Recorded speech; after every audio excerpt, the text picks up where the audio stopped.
Hi everybody, we will talk in this video about protein.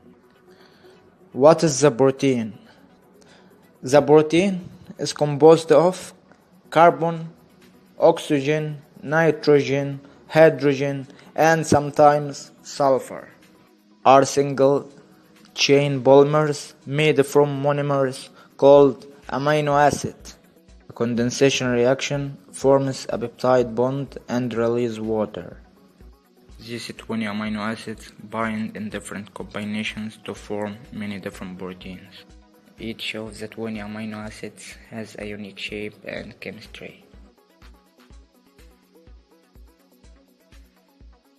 Some are hydrophobic. Hydrophobic amino acids have carbon-rich side chain which don't interact well with water. Some are hydrophilic. Hydrophilic or polar amino acids interact well with water. Some are charged. Charged amino acids interact with oppositely charged amino acids or other molecules. The protein structure divided into primary structure and secondary and tertiary and quaternary structure. Primary structure of protein is the linear sequence of amino acids and is considered the backbone of protein. Secondary structure refers to local substructure such as helix and sheets which held together by hydrogen bond. Tertiary structure is the globular unit into which the amino acid chain folds, each unit held together by disulfide bridge and ionic bond.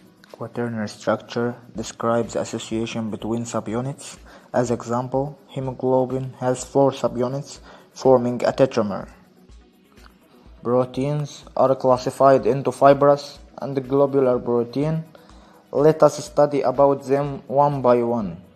Fibrous protein are formed when polypeptide chain run parallel to each other and are linked together to form fibers.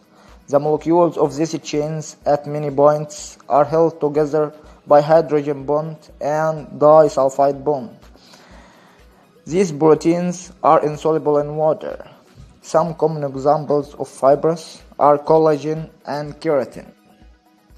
On the other hand, globular protein, due to the folding around of polypeptide chains, this gives us the spherical shape to the globular proteins. These proteins are soluble in water. Some examples of globular proteins are insulin and albumin. We have many functions of proteins, some of them as we show. Number 1, hormone production. The protein help make some of our hormones. Hormones are chemical messengers that travel through the body, coordinating complex processing that often involve interaction of several organs.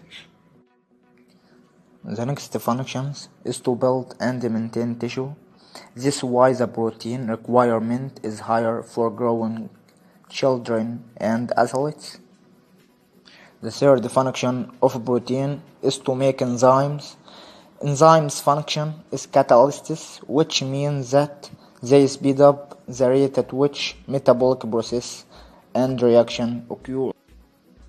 The next function is transportation.